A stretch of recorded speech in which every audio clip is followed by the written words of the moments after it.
Here you are again, crafting your third change order in 3 weeks. At night. Or is this considered early morning? Meanwhile, a small cog in the back of your head is wondering if all of this is leading up to a big reorg or leadership change that will lead to a reprioritization initiative that could throw your projects into a total existential crisis. Can't anything stay stable for a bit so you can just deliver these projects in the shape that you said you would? Sometimes as project managers, change is the last thing we want to have happen to us. But that can sometimes put us on the wrong side of change. If you struggled with the balancing act of being open to change while still maintaining order in your work life, keep listening. We're going to be talking through the change management process and how project managers can benefit from developing a change mindset.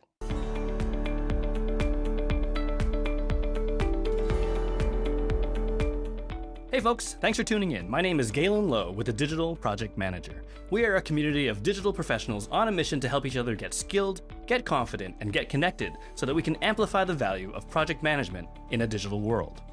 If you want to hear more about that, head over to thedigitalprojectmanager.com. All right, today we are talking about change management and whether developing a change mindset can help project managers deliver on their goals, or whether it's better to be a bit resistant to change as we defend our project's scope, resources, and overall priority. With me today is Melody MacKeand, a platform rollout specialist and change management champion who has over 12 years of experience in the project management space across agencies and NGOs. Welcome, Melody. Hi, Galen. Great to be here. Really excited to chat. Yeah, I'm excited as well. Great to have you on the show. I've been really fascinated about your background. It's got a lot of different things in it, and I was wondering if you could tell us a bit about your background and maybe just the path that led you to your current role at Teamwork. Yeah, absolutely. I've held a few roles in the project management space, being a PM, being a resource manager, or portfolio manager, director of project management. So I've run the gamut in the PM world, and really through that grew a love of process build out, process rollout, a lot of those processes being tied to project management platforms. I've used quite a few of them, loved quite a few of them, maybe didn't love some of them.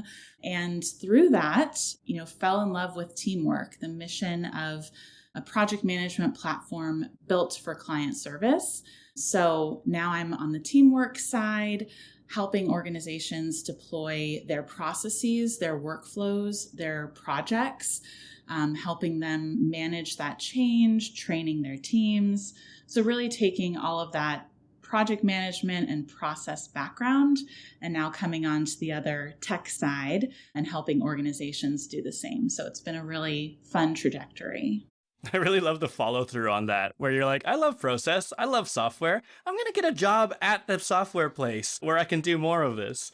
One of the things that you and I have been jamming on is just change management at large. And it strikes me that it's something that you're actually quite passionate about. So I just thought I'd ask, why is change management so important to you? Yeah, I think early on into my career, I realized I was pretty change averse, might say resistant to change. Being a PM, it's in my blood. Both of my parents were project managers. I am born and bred project manager, and that's how my mind thinks.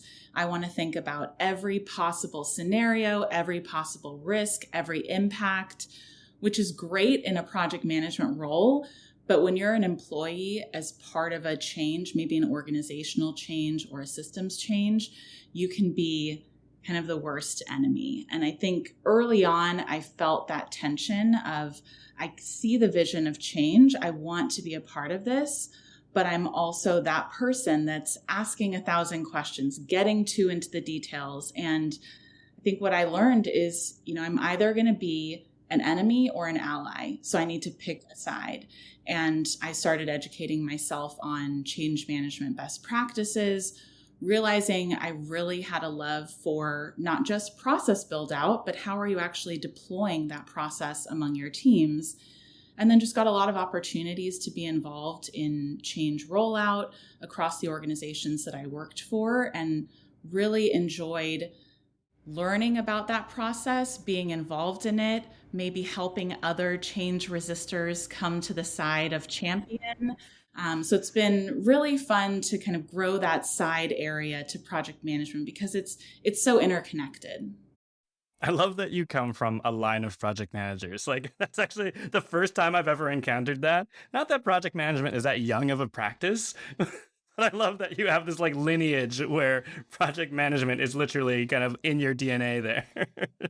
That's very cool. But I also love that notion. And again, I love the follow through, right? You love process, you're delivering projects, you're recognizing that change happens, projects create change, but also change happens to projects. And there is this world where actually, okay, well, the better we understand that change and how it impacts people, not just within our projects, but beyond it, you kind of have that bigger picture. It kind of gives you that bigger picture of what we're doing there. That's super cool. I wanted to return back to sort of the types of projects that you've run in the past. And it strikes me that throughout your career, you've led a lot of sort of digital change initiatives. They've ranged from probably small and mid-sized creative projects right up to what you've been talking about with like large-scale, enterprise-wide platform rollouts. And I'm just wondering, does the scale of change impact how you approach a rollout? And if so, in what ways? Yeah, it's a great question. I think scale has an impact. The core components will just exist regardless. So, you've got your change management plan, you've got those core entities that need to be involved for a successful rollout, and likely you're going to kind of scale them up, scale them down. So maybe you're conducting a training, and if it's a small scale change, it could be a 30-minute meeting. Large scale change, you've got an all-day session with everyone involved. So you're kind of playing with the levers there of how large do you need to go in terms of your change management plan. I think really when it comes to scale of the approach, some of the other critical factors come into play, like the scope of the risks presented by that change, maybe even the culture of the teams involved. And that can dictate how we want to drive that change forward or how we want to approach the change. So maybe you've got a team that is a little bit scared of the change, and it might help to pilot that change with some initial testers, put a few projects into that new process, maybe iron out the kinks, and then do a full rollout. And that's really driven by, how risky is your team? How able are they to just jump into a change? And then it's also coming down to the people involved and, how are they going to successfully deploy that change? Early on into my career, I had a project that impacted how a lot of employees submitted events into a new system. And these employees were all pretty tech averse, low tech. So just conducting a training and sending them on their way would have created a failure. So we flew out, we conducted the training, and then I sat with each employee and walked them through, these are the steps that it takes to submit an event through this system, because they needed that handholding to say, I personally know exactly how to do this at my desk on my screen. And that's what was needed for them. It might not be needed for a different organization. And that's where I think we play with the levers of scale and impact of the change, because sometimes it just differs based on the people involved. I can really relate to that notion of risk, right? It makes sense to have the lever built around risk, because sometimes, and I've had a tiny project where the risk was massive because, the end user was actually the executive. They were a bit, not as tech savvy as they probably would have liked to have been, were afraid of the changes to their workflow and how they're going to work it into their day-to-day, didn't want to feel, unconfident suddenly. And even though it was a tiny project, that was the biggest risk. And we did have to address it as change management. Thinking back on it now, we weren't even calling it that, but we were like, okay, what do we need to do? So, I guess to sort of tie that up and get your thoughts on it, for the folks who think that, my project's probably too small to even think about change management, are they right about that? I wouldn't say there's ever a project too small or a change too small to even do some basic change management. Really the core of it is, why are we changing? What's the impact? What are the risks? How are we changing? How are we communicating about that change? Those things all exist in the world of change management. Something could be a quick email, or it could be a meeting across an entire organization introducing a change that's happening. So I think those components can always exist, even if it feels really small, because like you said, sometimes what feels like a small project, a small change, actually has a really significant impact, and not deploying some of these processes, some of these practices can introduce a pretty high risk. I love that. Let's dive into change and some of these risks. And I think a lot of people, especially, in the circles I travel in, it's like, okay, your project is at a certain scale and change management is a line item, and there's somebody. It's like, let's have somebody leading that change management aspect of things. And it's not really a project manager's responsibility. And frankly, maybe not anybody else's responsibility on the project team. But I was just wondering, like, in your experience, is it better to have just sort of one person centrally leading the sort of change management effort? Or do you think it's a bit more of a shared responsibility? And if so, what does that look like? Yeah. So there's always going to be that primary change champion, the person that's really executing the change. But ultimately, everyone is involved. If you're impacted by the change, you are involved. So, if we look at senior leadership of an organization, those are the stakeholders. Those are the people sponsoring that change. They are getting people excited about the change. They're ensuring that people understand why we're changing. I think oftentimes a senior leader might greenlight a change, sign off on it, and then say, I'll see you on the other side. But really, it's them being involved at critical moments so that people can see, okay, there's buy-in at every point in this process. And then you've got your change champions. They're obviously highly involved. But then you've got people managers, project managers, people that are impacted, either their people are impacted, their teams, or their projects are impacted. And those are the people that, they can advocate for the change. They can help support the change. They can communicate about the change in ways that can either drive people towards being excited or being scared. So they have a really high amount of impact on the success of change. And then all those frontline employees, the people that are impacted by the change, they're responsible for engaging with it, adopting it, using it, maybe calling out the risks that leadership or the change champions don't see. I mean, those people, they have a pulse of what's going on. They can really bubble up those risks easily. So everyone involved is a part of that change. Maybe they don't feel that way, but ultimately they are involved. It seems to me that from a change management perspective, like, you might not know exactly what you're stepping into, all the nuances of the organization and the teams and the individuals undergoing change. And it seems like you might actually have to react to it a bit on the fly. For example, if frontline employees, they're like, actually, oh, we get a voice in this, like, here are some concerns that we'd like to voice. Like, how does that find its way back up and without sort of creating chaos in the change that's being planned? Yeah, I think there's just a nature of needing to hear, needing to listen. Maybe the voices aren't necessarily dictating a change to the plan, but there's just something to say in listening. If people don't feel heard, they are not going to buy into a change. So even at every level, people should feel like whoever they're going to, maybe it's the champion, maybe it's their manager, they should feel very comfortable saying, hey, I don't understand this, or I'm confused about how this impacts my role in this way. And all of that really needs to bubble up. A good change champion is going to create those feedback rhythms in a way that feels a little bit more controlled.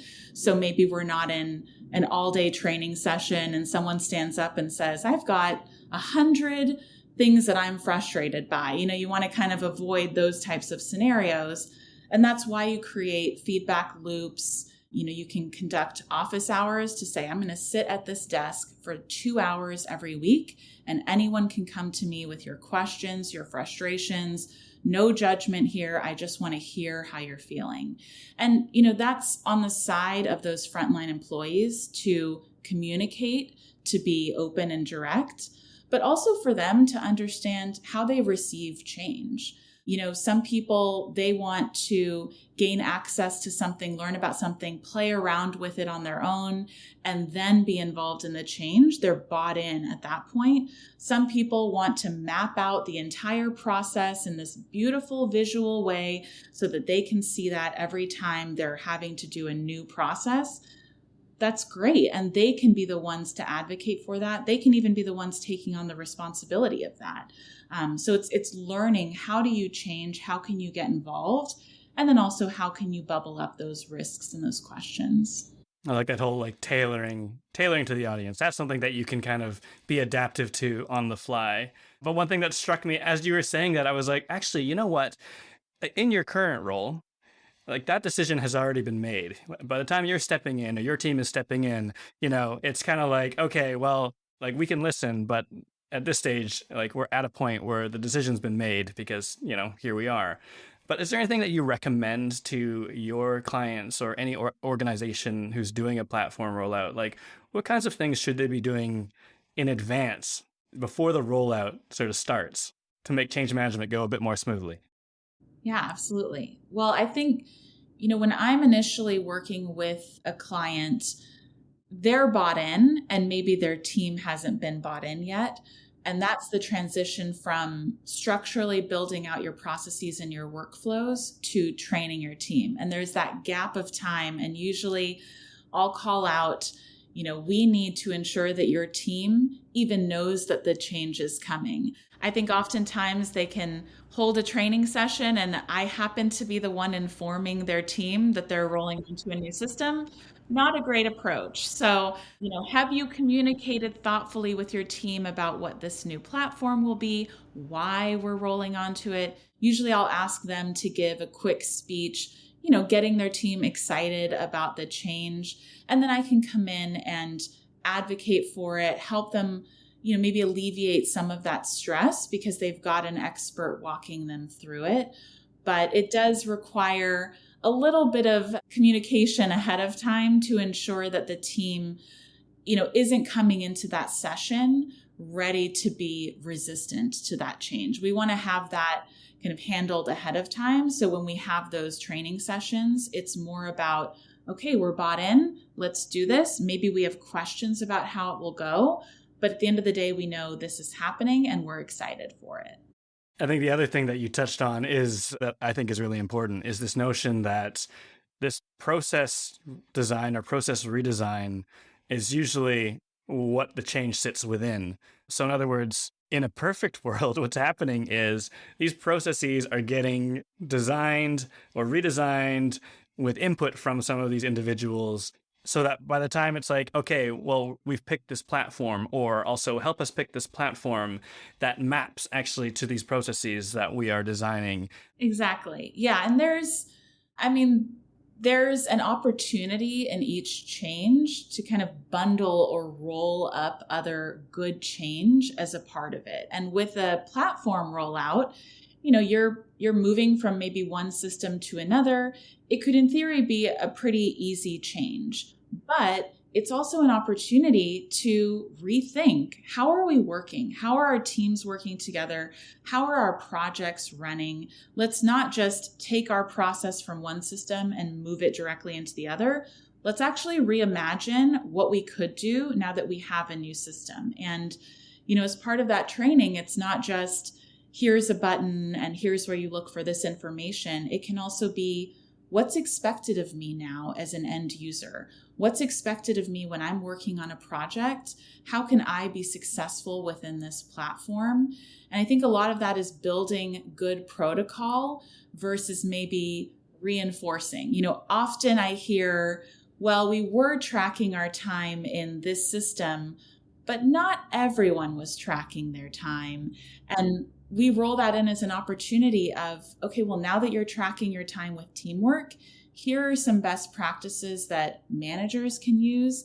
And as an end user, here are some tips and tricks so that it becomes a really easy part of your daily habits.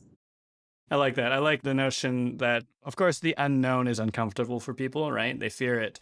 But actually, if you can make it a creative activity, right? To be like, well, listen, let's get creative. Let's not do the things that we've always done just because we did them yesterday that way. Let's actually take the time to see how this can work for you, where we can kind of address some of the pain points there and involve them. We are kind of diving into, some of the risks, right? And I thought maybe we could talk a bit and lift the lid on just when things go wrong. What are some of the things that folks involved in change should be looking out for, and how might they be able to address it before things fall off the rails? Yeah, things will probably go wrong. So I think that's a safe assumption there. I think when you're not leading the change, so maybe the change is happening to you, oftentimes you're not in control of those risks. So maybe the change is being pushed really rapidly and likely too quickly. Maybe leadership is pushing a change, not necessarily having buy-in from key people. Those are just going to be risky endeavors. So, as someone that's impacted by the change and not necessarily someone that has a lot of influence into the change, I think at times you really want to say, what can I control? I can't control certain components of this, but I can control my sphere. I can control how I'm impacted, how my people are impacted, how my projects are impacted. And at a minimum, I know that I can ensure that this is successful in my space and then help others along the way. So that can look like creating documentation on your own, communicating with your teams on your own so that at least, this bubble of my influence can handle the change really well. And then also, you do want to call out those risks. You want to show enthusiasm for the change, but you also want to identify, hey, I'm seeing these risks because I'm a little bit maybe lower on the ladder. I'm more in touch with how the operations are being run. And I just want you to be aware that these could be things that could happen. So let's actually mitigate those as early as possible. Let's get ahead of them. When you're leading the change, there's a lot that can go wrong. There are a lot of risks. I would say the most kind of common risk you run into is resistance because there's a lack of awareness of why a change is happening. Oftentimes, it's just not communicated as clearly, as thoughtfully, maybe as often as needed. So I think you really want to be cognizant of how is the communication being run? Who is communicating? What are they saying? Who are they saying it to? When are they saying it? How are they saying it? All of those have an impact. If you're sending a email to your organization that a change is coming and it's Friday at 4 p.m., likely you're not communicating it well. So you want to be aware of, is this communication that needs to come from our CEO or someone in senior leadership? Is this something that actually warrants a meeting and not an email? And how often are we communicating? I think people can feel like they're over communicating, and I would venture to say that pretty rarely happens. I've heard it said that someone needs to hear a message 5 to 7 times in order for it to stick. So you want to be reinforcing that. When I deployed a change previously, I would send out a weekly summary of that change. So here's what we communicated this week. Here's what we've accomplished. Here's some wins. And here's what's happening next week. So you have a lens ahead at what's coming through. And it's kind of grounding people in where am I at in that timeline? What has been communicated? Maybe I missed an email that was critical this week. And then how do I, create some comfort in what's to come? I really like that. Where am I in the timeline? Because I've seen it. I've seen both of those things. I've seen a million times. The first one being, well, didn't you read the memo that we sent out 3 months ago? Like, that day's come. And then the other one as well. It's just like when you see that the change isn't being communicated to the right people. Someone's being left out of the loop. And especially as a project manager, I can relate to that. You need to call out that risk to say, like, even just that question, oh, have you looped IT in? And I think just that sensibility to be like, okay, that's a risk. And then just like adjusting your change management approach or strategy accordingly. Yeah. Yeah. I definitely see situations where leadership will communicate a change down and tell middle managers, you can communicate to your teams. And then you've got very disparate ways of communicating. Maybe one holds a team meeting. Maybe one sends a Slack message that gets buried 10 minutes later. And you've got all of these different ways of communication. And maybe some of those leaders are bought in and some of them aren't. And their teams are now operating from a lower level of communication than if it had just been handled concurrently across the group. So you want to be cognizant of risks like that, because ultimately that's where we can see resistance to change. We can see people who maybe are going to question the change, maybe going to question why the change is happening. And that can be a real big risk to your change. That can be a real risk to the success of what it looks like, because especially if those people are managers or if they have a lot of relational collateral in an organization, that mentality can seep into others very quickly. I love that. Let's zero in on that, because I think that's a really important piece of the puzzle. We are always talking about, change at the leadership level, and we're talking about impact to, the folks who are going to, for example, use a tool or, execute a new process like in their day to day. But there's that middle layer, and I've seen it. I've probably been one of them sometimes where, like middle management, change is being handed down from above, and I'm going to be like, okay, I guess we have to do this, team, like just kind of being that resistor. Like how in the past have you handled resistors at the sort of middle layer? Yeah, I think the first step is really understanding, why are they resisting? What's the barrier? Is it that they don't understand why we're changing? Is that they're incentivized to not change?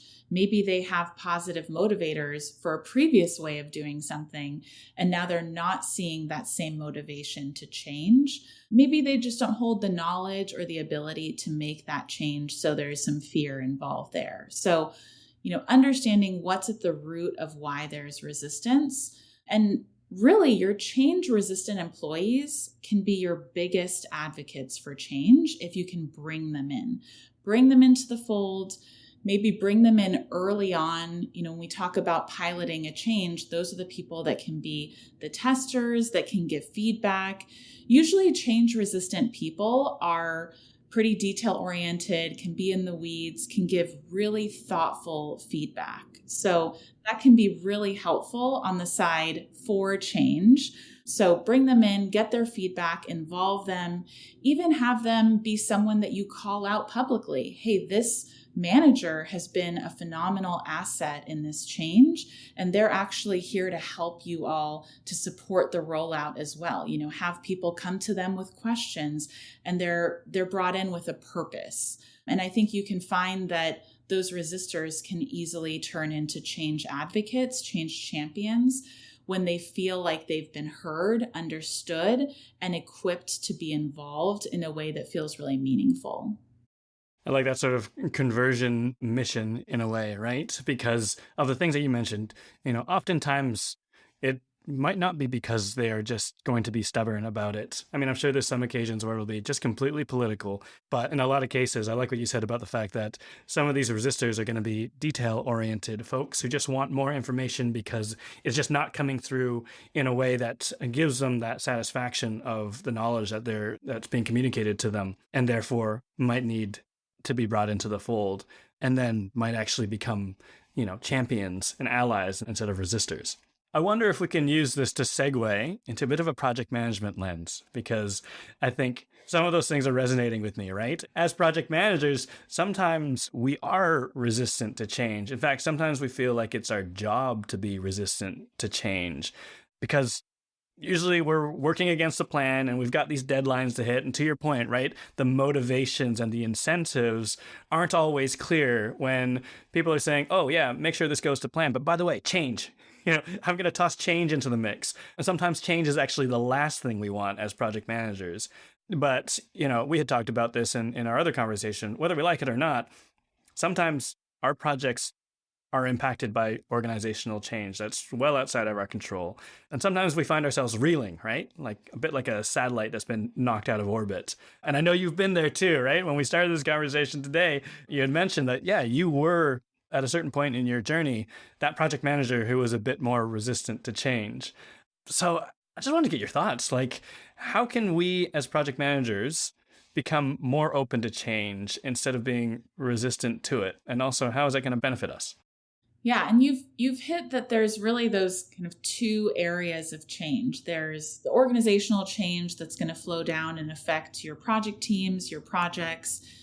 And then there's that change that happens in your projects that is just inevitable. A timeline shifts, scope changes, requirements change, and that's just going to happen in your projects. I think project managers are people who want to manage that change, but they're also people that know the entirety of the impact of that change. Well, I can forecast 6 months from now and how that change is going to impact things. And that's a phenomenal lens, and we want to use that to our advantage. So, when change is coming, and it is coming, it is inevitable. It's not trying to avoid it, trying to stop it. It's assessing it, leaning into it, planning for it, communicating about it.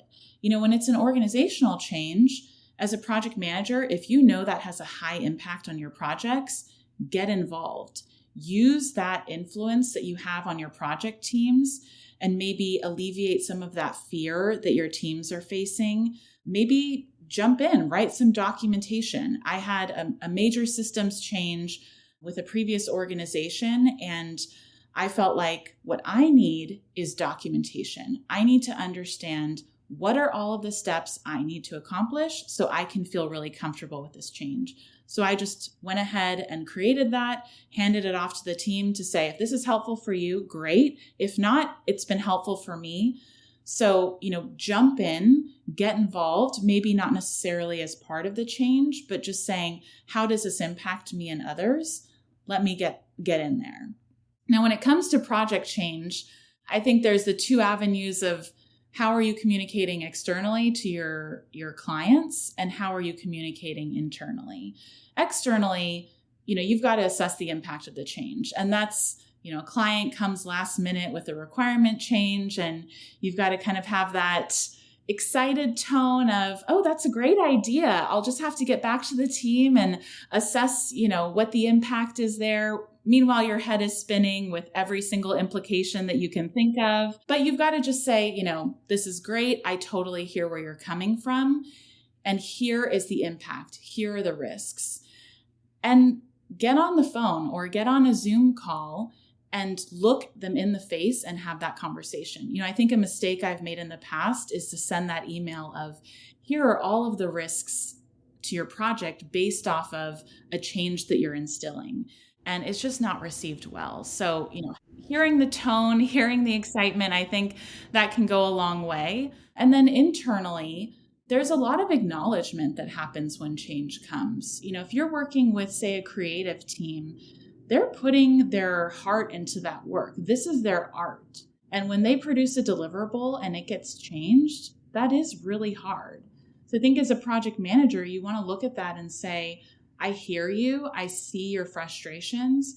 I'm equipping you with an understanding of why change is happening. I think oftentimes we just kind of say that the change is happening and we don't acknowledge the why. So bring them into that conversation and then just give them space to feel frustrated by it, but recognizing that in the end, we need to accomplish the work at hand. So let's take a moment, let's be a little bit annoyed by it, and then let's move on.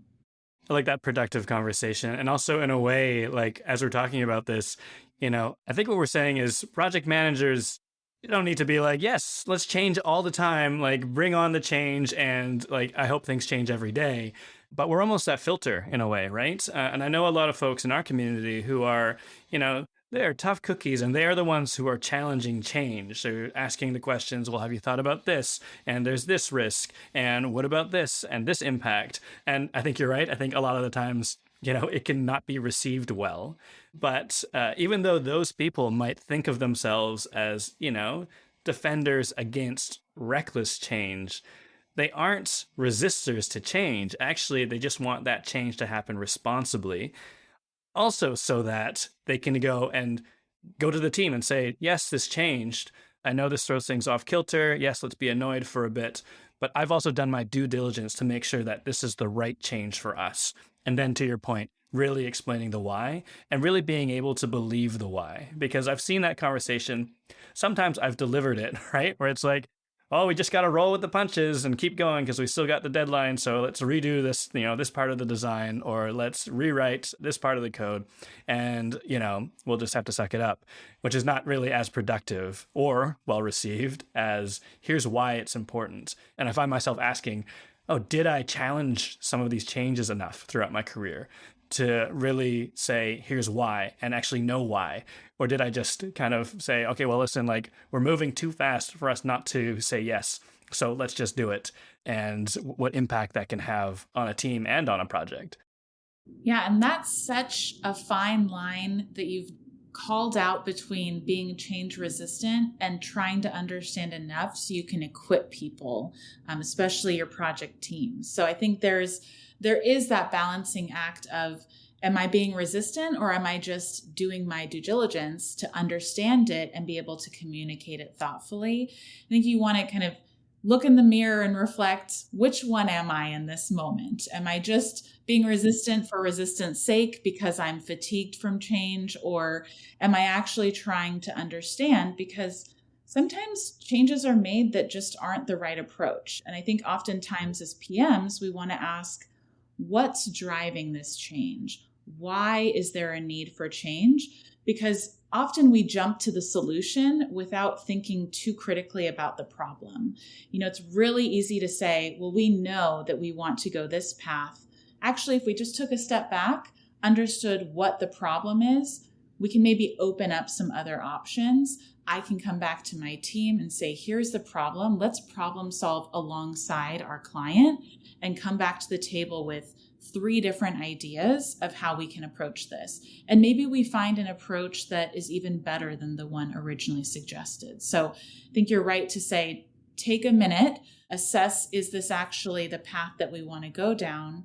And for your team, being authentic, both internally and with your client of, I'm not trying to resist. I'm not trying to be argumentative. What I am trying to do is partner with you in this moment and make sure that we're making the best decisions together. I'm reminded of a story where there was a project manager who was not necessarily resistant to change, just very committed to delivering against a plan, and hadn't really been picking up the signals, maybe had or had not been told that things were changing around them. Delivered a perfect project on time and on budget and all that stuff. But that product was actually irrelevant by that point, right? At that stage in the game, they spent all this time doing something and actually it wasn't the right thing anymore. And it just reminds me that, there's also risk in being stubborn. And I think it's apt what you said about asking yourself that question, at any given moment. Am I just being resistant to change because I'm annoyed and I'm frustrated that it's happening to me and I feel victimized by change? Or am I actually being thoughtful about it and strategic and having that deeper thought? And am I probing it to say, okay, well, is this the right change? But still entertaining the idea that change will happen, may need to happen, and that actually might benefit my project or the initiative that I'm rolling out. Yeah. And from the organizational change side, change fatigue is real. There is a lot of change that can happen, and a lot of times change happens concurrently and teams can feel very overwhelmed. And I think it's something to be aware of. Are we fatigued by change and therefore becoming resistant to that change? Not because we don't think it's a good idea, but because we just are tired. And, I joined an organization years ago. Someone pulled me aside think a couple weeks into working there and just said, we are tired. We can't handle another change. And I think she had said, can you not change anything for a year? And I thought, probably not, but I hear what you're saying, listen and say, I totally understand that you're fatigued and I'm not here to burn you out, to make you hate your job. We want to ensure that the change is thoughtful and the change is producing a more efficient, happy team. And we know if you are a change champion, you can see on the other side that it is going to make employees enjoy their role more, be more efficient, but it's that process to get through along the way. And I think sometimes it just takes acknowledging, you need to say, I hear that there's resistance. I hear that we're tired. I hear that we've had a lot of change recently. And the goal here is not to add to that. The goal is to say that we know coming on the other side of this change, your life will be better here. It's so interesting that there's two layers to it in a way. There's some of the fatigue that is created because they've undergone change that was not managed well, and that can be really painful. But even if it is managed well, we all know that humans are not great at change, right? It's uncomfortable, it's destabilizing, it makes us grumpy. And so even just keeping an eye on how much change, even if we're executing it perfectly, how much change can our organization or teams bear? And then what do we do about it? And I think, in some ways, the wrong answer is, oh, well, just stand still until everyone feels comfortable, because that might be never. And also an organization may fall on its face, right? In a market that's moving really quickly or in an environment that's really competitive. But I guess it is that balancing act, and maybe it all is, right? Just finding that balancing point of, okay, we need to do this. I'm going to explain why. I'm going to make you a champion as well, because that will paint a picture of the future rather than just continuing to sort of drag you through this and you don't know where the end of the tunnel is. And to your point earlier, right, where am I in this process, right? Is it just going to be constant change? Is it because, leadership is being indecisive? Is it because the economy is flip-flopping?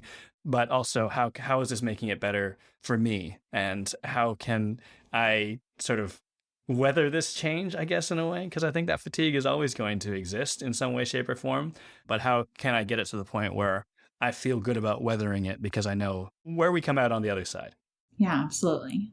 I wanted to circle back, and just to round things out, I wanted to circle back on something you said earlier. You said when you were trying to be more open to change, one of the things you did is you were like, I'm going to volunteer to do documentation. I'm going to learn about this. I'm going to learn about what's needed. Yes, it gave you a whole bunch of detail into the process that probably, satisfied that anxiety of, okay, well, I don't have all the details. I'd like to know more about it.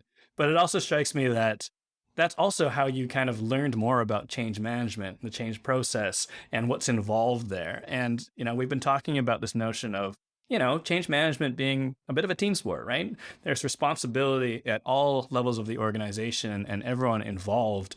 And I just wondered, do you think that it's beneficial to sort of get more people savvy to this art of change management? And if so, how can teams equip themselves with just enough knowledge, right? Maybe not becoming a change management expert, but what are some ways that you can help equip your team to understand the change management process so that they have that level of comfort and understand sort of where they are in the process? Yeah, really, I think any education or learning someone can do on what it takes to manage change well is going to be beneficial. I think I probably was sitting at my computer frustrated, Googling change management and trying to learn anything that I could. I think if I had had a little lens of, here are some best practices, start with this and then move forward, would have been really helpful. And there's great change management models. The ADKAR model is, famous for change management. ProSci has some phenomenal, really easy to understand change management methodology. And it's simple. It's not to say that I have this complex methodology that I need to learn and then execute as part of change. These are really just questions to ask yourself. So if you're someone that's on the side of being impacted by a change, do you understand the why? That is so critical. what's the impact to me? What's the impact to my role, to my teams, to my projects? I need to be able to answer all of those questions. And then why am I changing? Why are we changing? What was wrong about how we were doing things in the past? What's the benefit to me, my team, my projects? What's the risks to my people and projects? And then do I really feel equipped to know how to change? Do I have the ability to change? Do I have the training, the knowledge? Do I feel confident that I can actually be successful in this change? And then how am I being measured against that change? Will this impact my role, my annual review? I want to understand, what changes about how I operate within this organization as a part of this change. And if you can answer all of those questions, you're good. There's a lot more to change management, but really the core of it is just understanding, why, what's motivating, do I feel equipped, and what's the impact? And I can move on from there. And I think if anyone in the spectrum from senior leadership down to your frontline employees, if they can answer those questions, that change will be successful. Risks are going to come up, change resistance will come up, there's fatigue along the way. But ultimately, if everyone knows that, understands that, is bought into it, I think you'll be good. I love that. I'm going to link both those models. You mentioned ProSci, you mentioned ADKAR. I'll link those in the show notes, but I love that you've put a bow on it. And the idea that these are things that you need to know and get the answers to in order to get comfortable with change. You don't have to get a degree in change management. You don't have to be, a professional champion of change. It's the simplest part of a very difficult thing, right? Change. Awesome. Melody, great having you on the show. Thank you so much for your insights. I really enjoyed our conversation. Yeah, absolutely. It's been great to chat. So what do you think? Is it more important for project managers to embrace change, or is our job to defend against disruption in the interest of our project goals? Tell us a story. When has one of your projects been impacted by organizational change, and how did you react? And if you want to hone your skills as a strategic project leader, come and join our collective. Head over to thedigitalprojectmanager.com/membership to get access to a supportive community that shares knowledge, solves complex challenges, and shapes the future of our craft together. From robust templates and monthly training sessions that save you time and energy, to the peer support offered through our Slack discussion, live events, and mastermind groups, being a member of our community means having over 1,000 people in your corner as you navigate your career in digital project delivery. And if you like what you heard today, please subscribe and stay in touch on thedigitalprojectmanager.com. Until next time, thanks for listening.